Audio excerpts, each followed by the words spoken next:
अस्सलाम वालेकुम, मैं हूं अदील राजा और आप देख रहे हैं मेरा वीलॉग। आज बात करेंगे कि पाकिस्तान के मीडिया के ऊपर सिर्फ एक ही सवाल क्यों नहीं। पाकिस्तान का मीडिया तरह तरह के सवाल उठा रहा है, तरीके इंसाफ वालों से उठा रहे हैं, हुकूमत से कोई सवाल नहीं उठा रहे, इनकी जरूरत ही नहीं है हुकूमत से सवाल करने की। वो सवाल क्या होना चाहिए था? वो एक सवाल था कि गोली क्यों चलाई, नहीं कर रहे। साथ ही साथ बात करेंगे तरीके इंसाफ को भी होश आना शुरू हो गया है। तरीके इंसाफ बहुत सारे सबूत सामने ले आई, लेकिन उन सबूतों का क्या बनेगा, इस पर भी बात करेंगे। साथ बात करेंगे कुछ डी चौक के शोधा की और बुड्ढे नाकारा किस्म के सियासी गिद्धों की भी। नाजरीन, इस वक्त सूरत हाल है कि आज तरीके इंसाफ ने एक प्रेस कॉन्फ्रेंस की है। उन्होंने 12 लोगों की शहादत कंफर्म की अपने, जिनको गोली मारी गई है, बुलेट इंजरीज हैं जिनको। लेकिन आपको मालूम है क्या हुआ? हमारा ये जो बिकाऊ मीडिया, घटिया मीडिया है हमारा, ये जो हमारा इलेक्ट्रॉनिक मीडिया है, जो supposed watch dog, they did not show the press conference of PTI.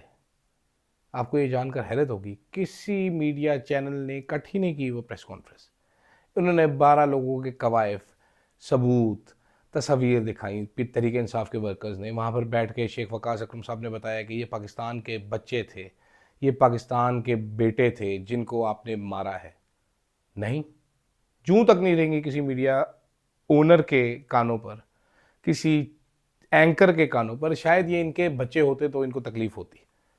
खैर, इनका भी नंबर आएगा। अगर ये बाकी इस तरह कौम के बच्चों के साथ करेंगे तो कभी ना कभी तो इनका भी नंबर आएगा।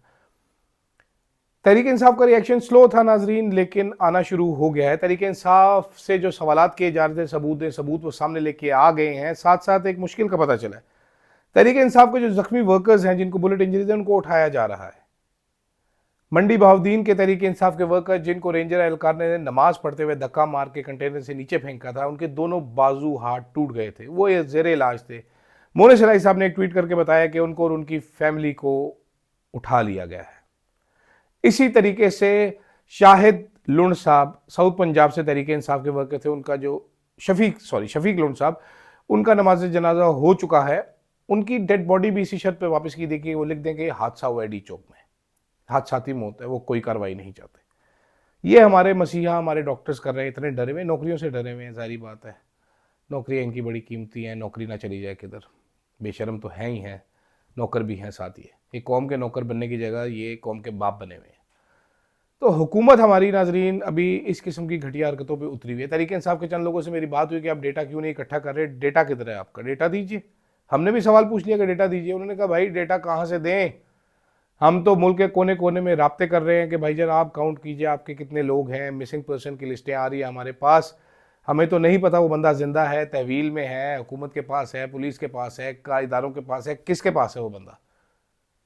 जो हमारे पास डेड बॉडीज मौसूल हो गई वो हमने कंफर्म कर दिया आपको, हमारे 12 वर्कर्स को कम से कम शहीद किया गया। मजीद हम तलाश जारी रखे हैं। जब मैंने सवाल किया कि अस्पतालों का बताइए जी, अस्पतालों में क्या हुआ, आप वहाँ पर से क्यों नहीं गए, तो उस पर बताया गया कि हॉस्पिटल्स हमें डेटा ही नहीं दे रहे, डॉक्टर्स हमसे बात ही नहीं कर रहे, वो कह रहे हमने प्रेस रिलीज जारी कर दी है। तो ये तो सूरत हाल है हॉस्पिटल्स की। दूसरी तरफ सोशल मीडिया पे इस वक्त भरमार हुई पड़ी है वीडियोस की, जो अब मंजर आम पर आ रही है। ज़रा सा इंटरनेट खुला, आज भी इंटरनेट बाय द वे ठीक काम नहीं कर रहा पिंडी इस्लामाबाद में। आज अदालत में भी इस बात का तस्करा हुआ, इस्लामाबाद हाई कोर्ट में, जब आफिया सिद्दीकी साहब के वकील को लेना था अमेरिका से ऑनलाइन, तो सुबह हुई पाकिस्तानी हुकूमत की, जब कि वो कनेक्ट ही ना हो सके। और अटॉर्नी जनरल ने, एडिशनल अटॉर्नी जनरल ने अदालत में ये तस्लीम किया कि जी मोबाइल इंटरनेट का कुछ मसला है। तो जैसे जैसे इंटरनेट ठीक हो रहा है, वीडियोस आ रही हैं, और इस वक्त आप तहरीके इंसाफ की टाइमलाइन पे जाके देखें तो आपको इस किस्म की वीडियो नजर आएगी कि आपका दिल दहल जाएगा कि किस बेरहमी से, किस बर्बरियत से कौम के बच्चों को, कौम के बेटों को, कौम के इस पाकिस्तान के शनाख्ती कार्ड रखने वालों को गोलियां मारी गई हैं। ताकतवरों ने अपनी ताकत बचाने के लिए, ये हुकूमत जो है ताकत के नशे में चूर होकर कैसे पाकिस्तानियों को गोलियों से उड़ा रही है। किसी की कमर पे गोली लगी है, किसी की टांग पे गोली लगी है, न जाने क्या क्या जख्म आए होंगे। वो मरी का बच्चा, आज सलमान अकरम राजा साहब उसके घर गए अफसोस करने के लिए, तो उसके कमरे की तस्वीर सामने आई कुछ, जिसमें इमरान खान की तस्वीर लगी हुई थी, तहरीक इंसाफ का झंडा, आईएसएफ का झंडा लगा हुआ था, और बताया जा रहा है कि उसने अपनी वालिदा को कहा था कि या तो इमरान खान को रिहा कराऊंगा या फिर कोशिश करते करते मर जाऊंगा। वो सच्चा निकला, वो मर गया। वो तलाल चौधरी या इरफान सदीकी की तरह नहीं निकला, वो तातारा नहीं था, वो मोहसिन नकवी की तरह झूठा भी नहीं था। उसने जो कहा उसने करके दिखाया। ये तहरीक इंसाफ की स्ट्रेंथ भी और ये तहरीक इंसाफ का इस वक्त का सबसे बड़ा अलमिया भी है कि दलेर तरीन सियासी कारकुन है और कमज़ोर कॉम्प्रोमाइज क़यादत है। अफसोसनाक बात है। तहरीक इंसाफ का कारकुन नाज़रीन शायद पाकिस्तान की तारीख में 77 साल में जिस किसी ने ओरिजिनल रेजिस्टेंस शो की है, जो कि रियासत के जबर के सामने खड़ा हुआ है और लड़ा है, वो तहरीक इंसाफ का वर्कर है। जो नज़रियाती वर्कर है, असली वर्कर है तहरीक इंसाफ का, उसने जिस किस्म की लड़ाई की है आप शायद इस मुल्क ने कभी देखी नहीं थी। और बहुत से लोग अब ये कहने पर मजबूर हैं कि फतह तो इन्हीं की होगी, क्योंकि ऑपरेशन जो होता है नाजरीन, उसको ताकत समझने की गलती है हुकूमत कर रही है। हुकूमत जुल्म और जबर कर रही है और ये समझ रही है कि हमारी ताकत है, हमारा हक है, ये रियासत का हथियार है, हम ये इस्तेमाल करेंगे। और खौफ जो है, खौफ को वो समझ रही है कि ये खूबी है हमारी, इससे हमारी अथॉरिटी बन रही है। तो operation and fear does not make you a legitimate government. इससे कहीं भी आप कोई लेजिटिमेट गवर्नमेंट साबित नहीं होते, आप एक अवामी नुमाइंदा हुकूमत नहीं है। आप जरा इरफान सदीकी का आज का ट्वीट देखें तो आपको पता चलेगा कि किस तरह ये बुढ़ा सियासी गिद्ध अर्ज कर रहा है इदारों को कि और लोगों को और पाकिस्तानियों को मारे।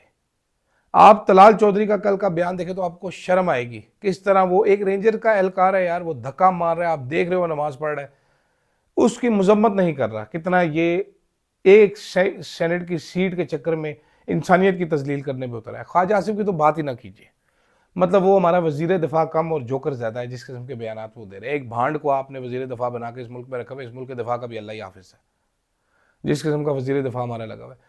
ये सख्त अल्फाज है, मुझे मालूम है ऐसे अल्फाज नहीं कहने चाहिए, बड़े ताकतवर लोग हैं ये, लोगों को उठवा लेते हैं, मरवा देते हैं लोगों को, लेकिन क्या करें, किसी को तो बोलना पड़ेगा।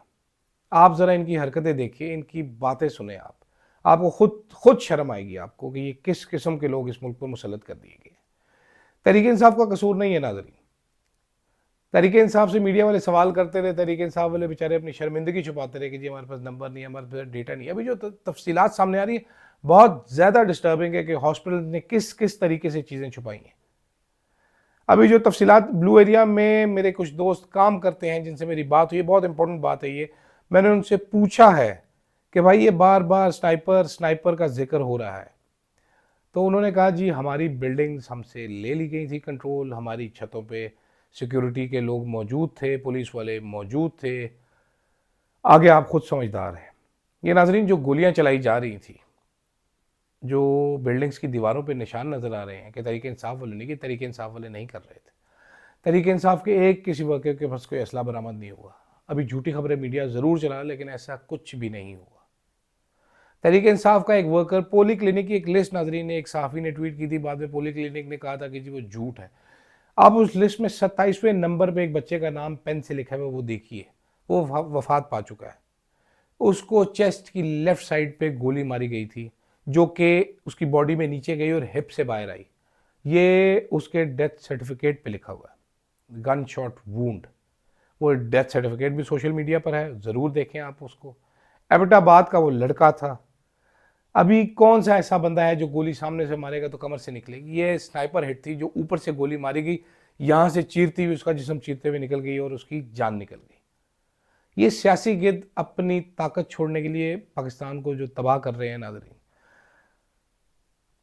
मेरे पास अल्फाज नहीं है कि मैं इनके लिए और क्या अदा करूं, लेकिन कुछ यूं लग रहा है कि तहरीक इंसाफ करवट ले रही है, तहरीक इंसाफ दोबारा खड़ा होगी। इसीलिए शायद जो थाना न्यू टाउन का SHO है वो तरीके इमरान खान को कैद तनाई में रखे हुए, किसी को मिलने नहीं दे रहा। सुबह मैंने इसका जिक्र किया था, फैसल चौधरी साहब ने बहुत कोशिश की आज मुलाकात करने की, लेकिन आपको मैंने बताया था कि थाना न्यू टाउन का SHO बड़ा सख्त अफसर है, वो किसी की बात नहीं सुनता, वो समझता है वही इस मुल्क का बादशाह है और जो वो कहेगा वही होगा। देखते रहिए मेरा वीलॉग, मजीद अपडेट्स आपको सुबह देंगे कि क्या हो रहा है इस मुल्क में और क्या क्या हो रहा है। साथ ही साथ सवाल ज़रूर करते रहेंगे कि इस मुल्क के बच्चे आए थे, अपना हक मांगने आए थे, क्या हो जाता अगर वो डी चौक बैठ जाते, 1 महीना, 1 साल, 10 साल बैठ जाते। ये उनके बाप के टैक्स के, उनके बाप की रोड है, उनकी रोड है, उनके टैक्स के पैसों से बनी हुई। तुमने उन पर गोली क्यों चलाई? तुम्हारे पास क्या हक है गोली चलाने का? ये सवाल आपने करना छोड़ना नहीं है। इजाज़त दीजिए फिलहाल के लिए, अल्लाह हाफिज़।